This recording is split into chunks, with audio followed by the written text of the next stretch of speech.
It's good to be back with you. And I want to start with a paradox that's hard to ignore as we step into 2026. On paper, everything can look fine. A chart can show growth. A press conference can show confidence. A headline can say the economy is resilient. But out in the real world, where people pay rent, buy groceries, try to finance a car, or simply look at their bank balance before the month ends, many feel something else entirely. A quiet tension, like the floor is stable only because nobody is jumping. That feeling is not irrational. It's not doom. It's a signal. Because economies don't break all at once. They drift, then snap. And the drift is often invisible if you only stare at official numbers, especially the numbers that can be massaged, framed, or delayed. So today I want to talk about what's coming for the world economy in 2026. Not as a fortune teller, not as a pessimist or an optimist, as a realist. The kind of realism that comes from understanding incentives, arithmetic, and the unromantic laws that govern money.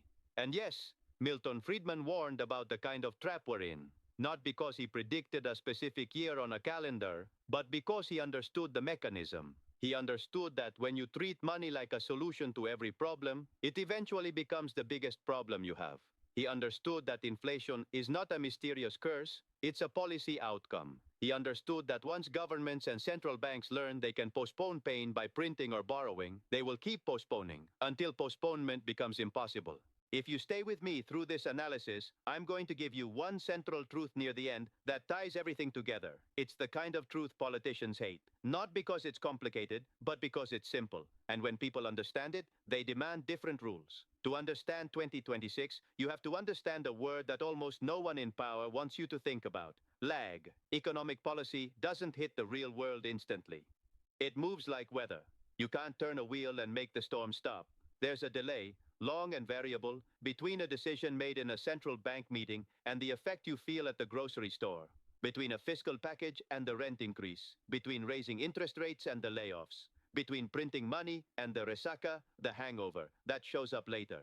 That delay is why people get confused. It's why policymakers get away with it. When the bill arrives, they can point to something else and say, that's the cause.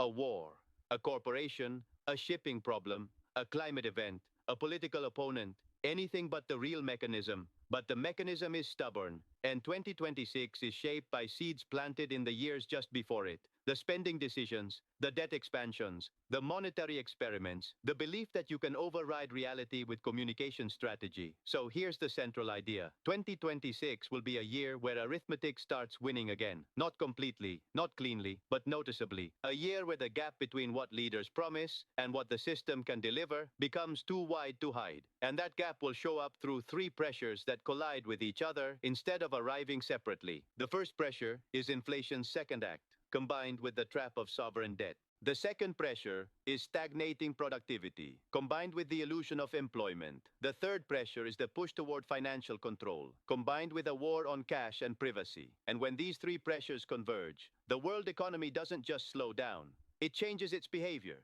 People change their behavior, institutions change their behavior, and you can feel it in everyday life, in housing, in education, in savings, and in the basic level of trust people have in the system. Let's start with the first pressure. Inflation is often discussed like it's a monster that randomly appears. But inflation is not mysterious. Friedman's most famous insight, paraphrased, not quoted, is that inflation happens when the amount of money grows faster than the amount of real goods and services. Too much money chasing too few goods. That's the simple skeleton beneath all the fancy explanations. Now, modern governments hate simple skeletons because simple skeletons point to responsibility. When inflation rises, you'll hear dozens of stories. Supply chains, corporate greed, psychological expectations, geopolitical tensions. Some of those things can affect prices at the margin. They can create spikes in specific categories. But sustained inflation, the kind that changes how you live, requires a monetary environment that allows it to keep going. And that's where 2026 becomes dangerous. Because the world's major governments are loaded with debt that has to be refinanced. And refinancing is a polite word for rolling over a burden you can't actually pay down. When interest rates rise, debt becomes heavier. Not in theory, in cash, in budgets. The interest line grows like a weed. And here's the brutal part. If your debt is large enough, even a moderate rate becomes toxic. It starts swallowing your ability to fund everything else: defense, pensions, healthcare, infrastructure, public salaries, and all the promises that win elections. So in 2026, the system faces a dilemma that is not ideological, it's mechanical. Option 1: keep rates high enough, long enough, to truly crush inflation. That sounds responsible. It sounds disciplined. But it also means debt servicing costs explode. Governments either slash spending, raise taxes aggressively, or accept default-like outcomes through austerity, restructuring, or financial repression. Politically, this option is pain delivered immediately and visibly. Voters see it, they feel it, they punish it. Option 2: relieve the pressure by pushing rates down, buying more government debt, and allowing inflation to stay hotter than people were promised. This option spreads pain indirectly. It doesn't arrive as a single dramatic announcement. It arrives as a slow theft of purchasing power. It arrives as the same paycheck buying less. It arrives as savings losing value. And politically, it's easier to sell because it can be blamed on external villains. If you understand incentives, you understand why option 2 is so tempting. It's the path of least resistance. It's the way institutions protect themselves. So what happens when option 2 wins, even partially? You get a second wave of inflationary pressure. Maybe not the same shape as the first wave, but real enough to matter. You get more volatility. You get a world where central banks talk tough, but policy bends when the bond market starts screaming. And the bond market is not a moral judge. It's a math judge. If investors demand higher yields to hold government debt, borrowing costs rise. If borrowing costs rise, budgets tighten. If budgets tighten, politicians look for exits. And one of the most common exits in history is to let inflation do the dirty work. That's why people in everyday life will feel 2026 as a strange contradiction. Why do they say inflation is under control when my costs keep climbing? Because under control often means not exploding today. It doesn't always mean fixed. Now I want you to picture how this plays out in a normal household. You get a raise. It looks bigger on paper. You feel a moment of relief. Then your rent resets. Your insurance increases. Your groceries creep up. Your utilities jump. Your transportation costs rise. And suddenly the raise is gone. Not because you failed. Because the unit you measure your life with, the currency, lost strength. Friedman's warning, in spirit, was that if you allow money to lose its meaning, you force everyone to become a financial strategist just to survive. You turn normal life into a permanent negotiation with an unstable measuring stick. And this leads directly into the second pressure: productivity and the employment illusion. In political speeches, employment is treated like the ultimate scoreboard. Jobs created becomes proof of success. But an economy is not healthy because people are busy. It's healthy because people are productive, because their work creates real value that improves living standards. You can create jobs by hiring people to do pointless tasks. You can create jobs by expanding bureaucracy. You can create jobs by subsidizing industries that can't survive on their own. You can even create jobs by forcing complicated compliance systems that require armies of workers to manage paperwork. And yes, employment numbers can look strong while the economy becomes weaker. So in 2026, watch the gap between jobs and output. Over the past years, cheap money and easy credit kept many inefficient companies alive, what some call zombie firms. They don't generate enough profit to thrive. They survive because the cost of borrowing was low, and the system preferred to keep them standing rather than allow failure to reallocate resources. But failure is not always a tragedy.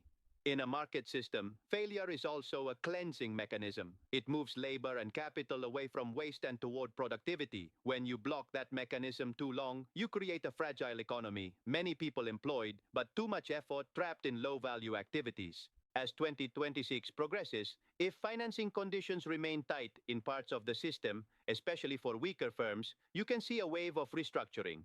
Layoffs in certain sectors, mergers, silent bankruptcies. And even where the official unemployment rate doesn't explode, you can see underemployment, people working more gigs, more hours, more jobs, but not climbing. Busy, but not advancing.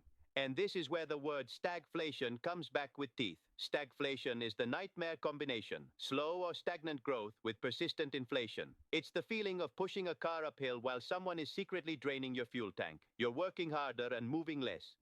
Why does stagflation become plausible in 2026? Because the forces shaping it can exist at the same time. Inflation pressure can persist if monetary policy bends under debt constraints, and if supply-side constraints, energy policy, regulatory burdens, geopolitics, keep essential inputs expensive. Meanwhile, growth can slow if high costs, high uncertainty, and misallocated capital reduce investment in productive capacity. If businesses spend more energy on navigating regulations or financing costs than on innovation and output, productivity suffers. And productivity is the long-run engine of living standards. When productivity stalls, the real standard of living stalls, even if nominal numbers look healthy. So you can have a world where leaders announce job gains while people say, why does life feel harder? Because the system is producing less value per unit of effort, while money's value is deteriorating. This is the second big collision of 2026. More people need to work to maintain the same lifestyle, while the lifestyle becomes more expensive to maintain. Now we reach the third pressure, and this one is the most quietly consequential, the push for financial control. When inflation rises and trust falls, people naturally look for ways to protect themselves. They seek hard assets, they seek diversification, they seek alternatives, they seek privacy, not because they're criminals, but because they're human. And governments, when threatened, often respond the same way, by trying to close exits. In 2026, it's very likely we'll see an intensifying global conversation about central bank digital currencies, tighter reporting requirements, stricter anti-money laundering frameworks, and new rules around transfers, wallets, and private assets. Listen carefully to the marketing. It will be sold as modernization, as inclusion, as convenience, as fighting crime, as stability. But the functional effect of a fully centralized digital monetary system is simple. It increases the state's ability to monitor, control, and potentially restrict transactions. If you can program money, you can direct behavior. You can encourage spending by penalizing saving. You can enforce taxes automatically. You can block certain categories of purchases. You can freeze accounts at scale.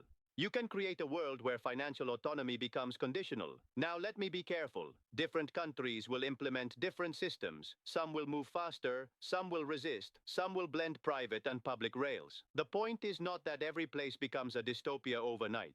The point is that the direction of travel is toward more control when governments feel fiscal pressure. And 2026 is a year of fiscal pressure. Debt, inflation, social tension, geopolitical uncertainty. These conditions make institutions crave levers.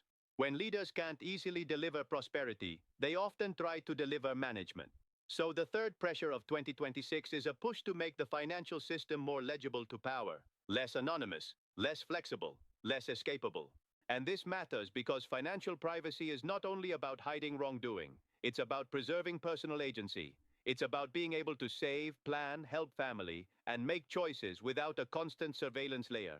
When cash declines and everything becomes trackable, society changes. People become more cautious, more self-censoring, more dependent. The economic effect is subtle at first, but deep over time. Innovation slows when risk is punished, and resilience weakens when choices narrow. So now we have the three pressures: inflation plus debt trap, productivity stagnation plus employment illusion, and financial control plus exit closing. But here is where 2026 becomes especially strange. Technology, especially automation and artificial intelligence, can be powerfully deflationary. It can lower costs. It can increase efficiency. It can make services cheaper and faster. It can put unbelievable power in a small device. So you might think technology will rescue the cost of living. In some categories, it will. You might see cheaper electronics, better software, lower costs of certain services, more productivity tools, more abundance. And yet, the essentials, housing, energy, food, healthcare, education, are not purely tech products.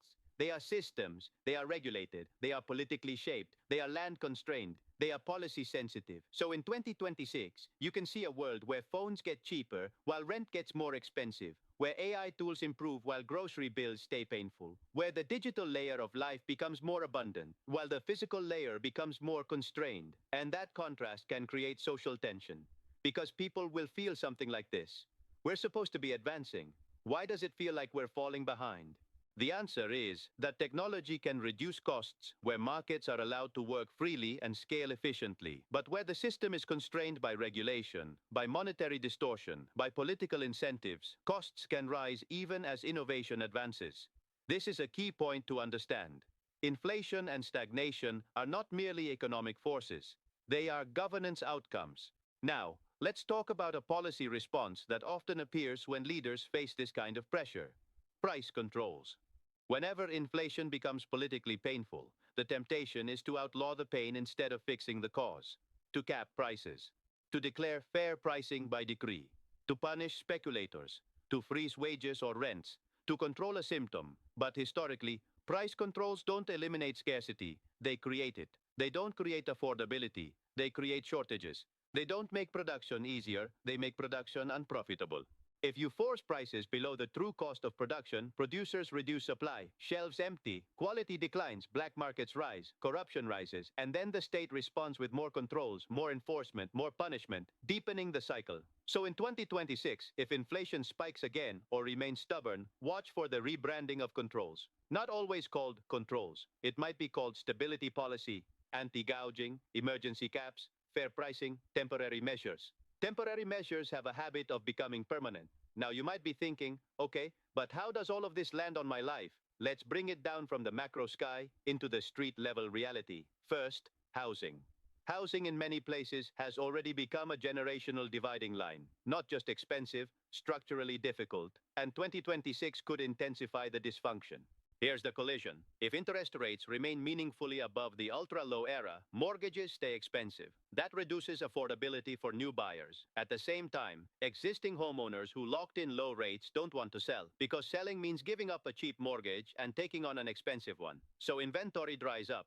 The market freezes. When a market freezes, prices don't always fall quickly. Instead, transactions drop, mobility drops. Young people get stuck renting longer, families delay moves, job flexibility declines because moving becomes too costly. And then the political pressure rises. When people can't buy and can't afford rent, they demand action. And governments often reach for the most emotionally satisfying policy: rent control. Rent control feels compassionate, it feels immediate, it feels like protection, but it also discourages new supply and maintenance. Landlords pull units from the market, construction slows, quality deteriorates, and the long-run effect is worse scarcity. So 2026 could be a year where housing becomes less of a market and more of a bureaucratic battleground. A system of waiting lists, special permits, restricted inventory, hidden fees, and informal arrangements. And when the formal system becomes hostile to normal transactions, informal systems grow. Second, education. For years, many societies treated higher education like a guaranteed escalator. Go to college, get a degree, earn more, live better. But that escalator has been creaking. Costs rose, debt rose, credential requirements increased. And now, technology is changing the labor market's demand profile. Employers increasingly care about skills, adaptability, and real output, especially in a world where AI can handle more routine cognitive work. In 2026, this mismatch may become more visible. Degrees that don't map to market demand can feel like expensive paper. Student debt burdens can become politically explosive. Calls for forgiveness can intensify. And if debt is transferred onto the public balance sheet, it becomes another layer of fiscal strain. At the same time, alternative education paths, online platforms, apprenticeships, direct mentorship, skill-based certifications can grow. Not because they're trendy, but because they're efficient. They produce competence faster, cheaper, and more aligned with real work. So 2026 could mark a larger shift, less faith in credential prestige, more focus on skill acquisition. The question becomes less, where did you study, and more, what can you do? Third, savings. This is the one that hits quietly and then all at once. In a stable currency environment, you can save in safe instruments and slowly build a future. In an inflationary or financially repressed environment, where inflation runs above what savers earn, saving becomes punishment. If your bank pays you a little and your costs rise faster, you are losing wealth in real terms. Not because you were reckless, but because the rules changed. This is what pushes ordinary people into risk, into speculation, into chasing returns, into assets they don't fully understand, not out of greed, but out of self-defense. And this is exactly the kind of distortion Friedman warned about in Principle. When money stops being a reliable store of value, society becomes more anxious, more short-term, more brittle. People can't plan. They can't trust the future. They spend more time hedging and less time creating. So in 2026, you may see a louder cultural shift. More people talking about gold, real estate, foreign currencies, digital assets, and equity investing. Not as hobbies, but as survival language. Now we're close to the open loop I promised. The fundamental truth about freedom and crisis that politicians don't want you to see. Here it is. The crisis is not merely a failure of markets. In many cases, the crisis is the market's correction to policies that tried to override the market. Think of it like fever. Fever feels like the sickness, but it's also the body's attempt to fight the infection. The pain is a signal and a mechanism. When debt grows too large, when money is distorted, when bad investments accumulate, the correction comes. It can come as recession. It can come as inflation. It can come as falling asset values. It can come as a restructuring of who survives and who doesn't. But it comes. And the political instinct is to suppress the fever instead of treating the infection. To cut interest rates to avoid a recession. To print to avoid defaults. To cap prices to hide inflation. To expand bureaucracy to hide unemployment. To increase control to hide distrust. But suppressing the fever doesn't cure the infection. It can prolong it. It can deepen it. It can turn what could have been a series of smaller corrections into one larger systemic adjustment. This is the truth. You cannot repeal economic laws by passing legislation. You cannot print prosperity. You cannot borrow your way into stability forever. You cannot control prices without creating scarcity. You cannot promise benefits without extracting resources from someone, now or later. Friedman's broader warning was always about this. The more you centralize power to solve every problem, the more fragile the system becomes, because you remove the feedback mechanisms that keep it honest. And when the system becomes fragile, the correction looks like chaos. But the chaos is often the delayed consequence of earlier control. Now, the hopeful part, the part that matters. In 2026, as institutions strain, you will see something else that is deeply human: adaptation. People don't stop trading because a policy makes trading harder. They don't stop learning because a credential becomes overpriced. They don't stop creating because bureaucracy expands. They route around obstacles. They form new networks. They build parallel systems. They find new ways to cooperate.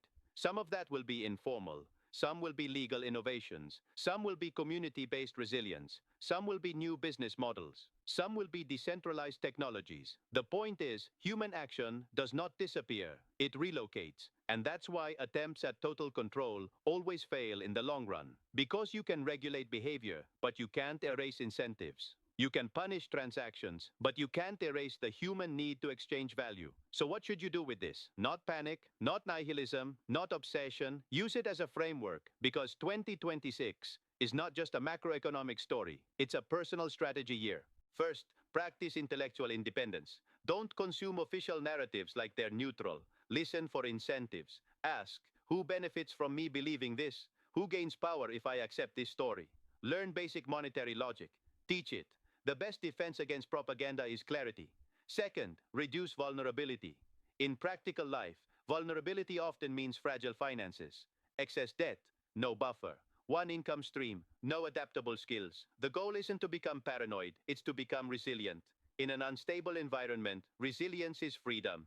Third, build real value. In a world where money is noisy, value becomes the anchor. Skills that solve real problems. Networks built on trust, community ties, practical competence. The kind of value that doesn't vanish when headlines change. Fourth, diversify responsibly and legally. Don't bet your future on one story. Don't place all trust in one institution. Don't assume one asset protects you from every scenario. Diversification isn't about greed. It's about humility in the face of uncertainty. And finally, understand this. The most dangerous temptation in a crisis is to outsource your agency. When times get hard, people crave a strong hand to impose order. But order imposed from above often comes with chains. And those chains are rarely removed voluntarily. So if 2026 becomes turbulent, and I believe it will in different ways across different regions, the real question won't be, will the system save you? The real question will be, will you build a life that can adapt without begging for permission? Because that's where freedom lives. Not in slogans, not in promises, in capacity, in competence, in networks, in the ability to produce, to learn, to trade, to pivot, to rebuild.